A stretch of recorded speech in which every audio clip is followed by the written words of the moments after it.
didukung oleh. Baik pemirsa, kita lanjutkan perbincangan kita dalam Inspirasi Ramadan. Masih bersama saya, Bapak Wijayanto Samirin, staf khusus Wakil Presiden Republik Indonesia, bidang ekonomi dan keuangan.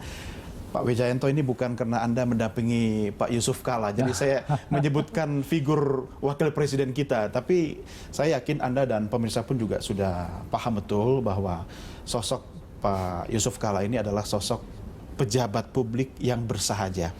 Kita tahu bahwa latar belakang beliau sebagai seorang entrepreneur nasional juga sebenarnya memberikan ruang bagi beliau untuk bisa memilih dalam gaya hidup apa saja. Tapi Anda kan yang sehari-hari berada di dekat beliau, saya ingin tahu nih Pak, apakah itu betul karakter seorang Yusuf Kala untuk misalnya memilih berpakaian yang sederhana, sepatu made in Cibaduyut, ya kan? Saya tahu betul polpennya itu yang mungkin sering dipakai mahasiswa kebanyakan. Gitu kan? Nah, ini nilai seperti apa yang Anda tangkap ketika langsung berhadapan dengan beliau ini, Pak? Jadi saya melihat keseharian Pak JK memang seperti itu. Jadi apa yang dia pakai tidak beda dengan apa yang kita pakai. Apa yang beliau makan gitu ya, tidak berbeda dengan apa yang kita makan begitu ya. Jadi beliau adalah seseorang yang sudah selesai dengan dirinya. Beliau sudah tidak perlu lagi membuktikan bahwa saya mampu, saya kaya. Dan saya lihat sejarah hidupnya, beliau memang tidak pernah berusaha untuk membuktikan itu. Karena orang itu kan didrive oleh misi. Ketika misinya itu sangat materialistis, maka dia akan orientasinya seperti itu. Tapi saya lihat misi beliau ini adalah berbuat semaksimal mungkin untuk the society. Jadi barangkali beliau tidak banyak mengeluarkan dana untuk baju dan lain sebagainya. Tapi beliau banyak mengeluarkan dana untuk aktivitas-aktivitas yang bermanfaat bagi society, membangun sekolah, memberikan beasiswa, dan lain sebagainya. Dikembalikan ke masyarakat semua ya. Nah ini kan kalau kita bicara revolusi mental, ini kan sebenarnya soal mental nih Pak Wijayanto. Artinya mindset, mental, bagaimana kita memiliki anak-anak bangsa yang tidak saja hanya satu orang Yusuf Kala saja, tapi nilai-nilai itu bisa disebarkan kepada masyarakat. Ada yang ingin saya sebagai bahan perbandingan ya, kalau boleh dikatakan begitu, pada saat wakil presiden kita menunjukkan kesahajaannya, tapi di saat yang bersamaan di depan mata kita juga sering melihat pejabat-pejabat publik kita yang dipilih oleh masyarakat memamerkan kekayaan, ya, tidak malu, tidak sungkan ya. Padahal wakil presidennya saja sederhana gitu kan. Lah ini kok yang urutan keberapa gitu kan, atau bukan siapa-siapa malah menunjukkan hal-hal yang materialistik. Ini apakah ada yang salah ini Pak? Saya pikir begini, ini suatu yang sifatnya umum dalam banyak society, terutama society yang baru berpindah dari society yang belum makmur menjadi makmur. Jadi ini fenomena yang umum di emerging. Bisa dibilang kaget nggak Pak? Ada unsur kekagetan seperti itu. Jadi ada unsur juga untuk ingin menunjukkan achievement dan lain sebagainya dengan hal-hal yang sifatnya kebendaan. Saya yakin juga suatu saat hal-hal yang seperti ini akan berkurang. Ketika orang makin memaknai bahwa sukses itu tidak hanya kebendaan. Tetapi memang perlu diupayakan. Salah satunya misalnya dengan media. Kita lihat media-media kita misalnya cukup didominasi oleh acara-acara sinetron atau apapun yang menunjukkan sukses itu selalu dari mobil mewah, pekerjaan di gedung-gedung bertingkat, jam mahal dan lain sebagainya. Saya pikir masyarakat perlu dibantu dengan education melalui hal-hal seperti tontonan di televisi itu tadi.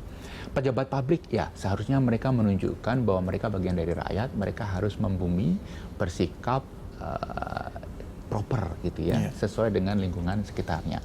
Memang ada beberapa figure yang seperti Pak Yusuf Kala yang perlu kita angkat. Pak Jokowi misalnya, Pak Budiono misalnya. Ada begitu banyak sebenarnya yang seharusnya tidak membuat kita pesimis bahwa kita kekurangan contoh. Ada cukup banyak. Yang penting adalah bagaimana contoh-contoh bagus itu perlu lebih diekspos, dipertontonkan kepada publik. Iya, iya. Gitu. Sebenarnya kalau mau ada jokesnya nih Pak Wijayanto, kalau orang yang menonjolkan atau menunjuk-nunjukkan kekayaan, sok kaya, sebenarnya nggak kaya. Sok pinter, sebenarnya nggak pinter gitu ya. Ini bercanda. Tapi perlukah negara hadir? Artinya dalam konteks regulasi atau mungkin sebuah tatanan yang bisa memaksa masyarakat kita dengan sebuah konsep penanaman nilai secara terstruktur dan mungkin ada punishment mungkin Pak. Saya tidak bagaimana Kalau kebijakan pemerintah tentunya mengarah kepada bagaimana mengurangi ketimpangan. Tetapi tentang perilaku masyarakat tentunya pendekatannya sebaiknya bukan pendekatan kebijakan, tetapi lebih pendekatan budaya. Bagaimana media, bagaimana pejabat publik itu menonjolkan kepedulian yang lebih, gitu ya. Mengerem penampilan-penampilan yang dianggap tidak proper di depan umum. Tapi saya sepakat, mereka yang kaya biasanya tidak ingin menunjukkan, mereka yang tidak kaya amat biasanya ingin menunjukkan. Saya pernah tinggal di apartemen kalangan menengah bawah waktu sekolah di Amerika. Itu kalau kita ke basement, di bawah itu mobil mewah semua. Padahal ini apartemen sederhana. Tapi ketika saya jalan di kawasan Georgetown di Washington DC, ini pondok indahnya sana gitu ya, dekat tempat saya sekolah. Itu yang namanya mobil, itu sangat sederhana malah. Fungsional ya, sesuai kebutuhannya. Betul.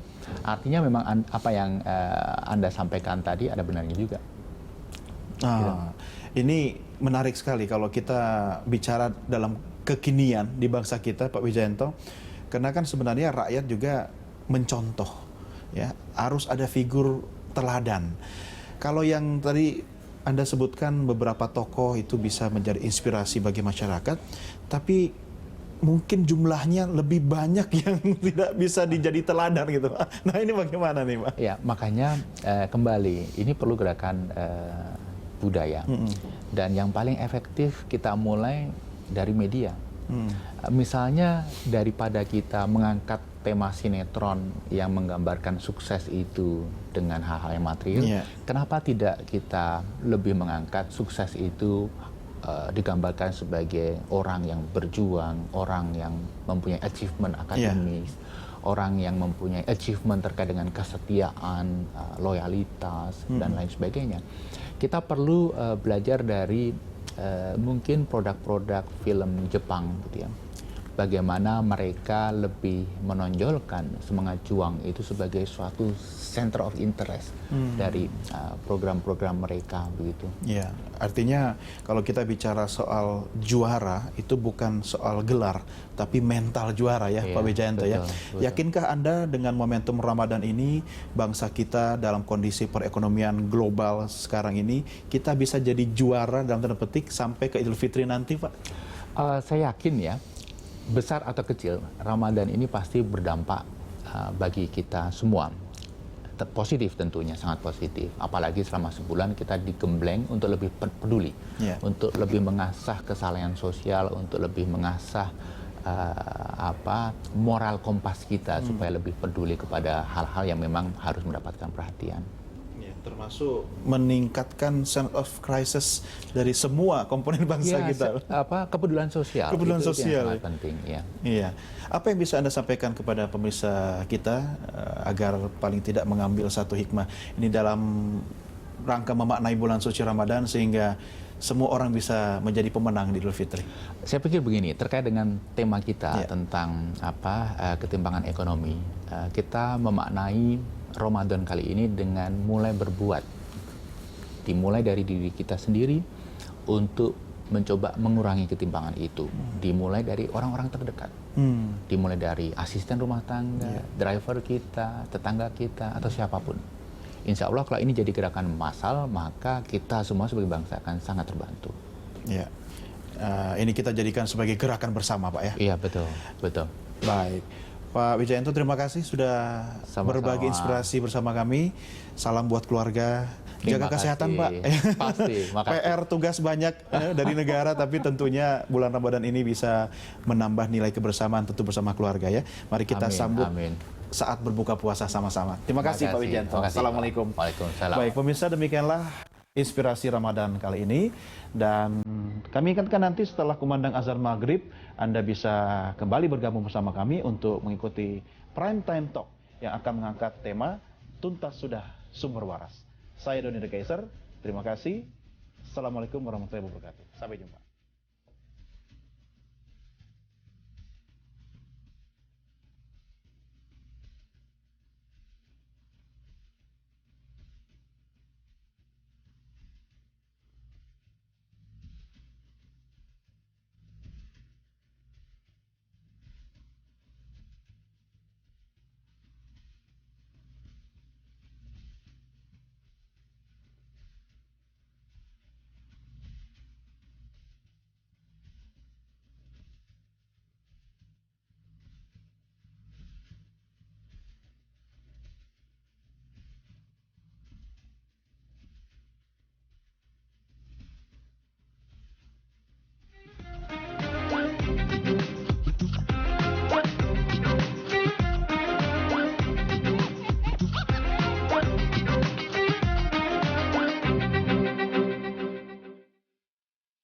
Didukung oleh